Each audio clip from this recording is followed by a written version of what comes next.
Hello, so today I will be talking about the crucifixion of Saint Peter as shown on the screen. So this painting was done by Michelangelo Merisi, also known as Caravaggio, and he painted this in 1601, originally for the Sarossi Chapel of Santa Maria del Popolo in Rome.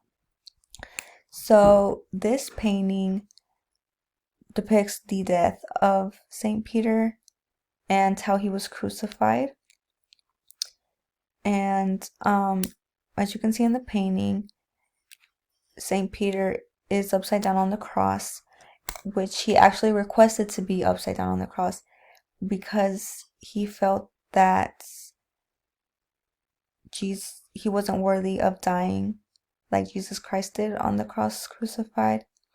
So he requested to be upside down. You can also see how the men aren't really showing their faces, and they're like struggling to pick up the cross. It's just really not organized, and that shows how unjust his death was.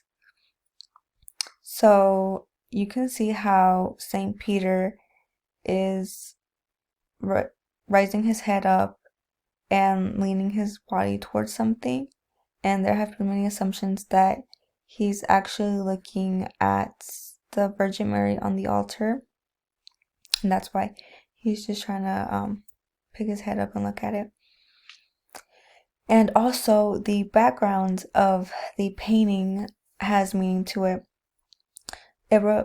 So the background refers to his name, Peter's name, which is a rock.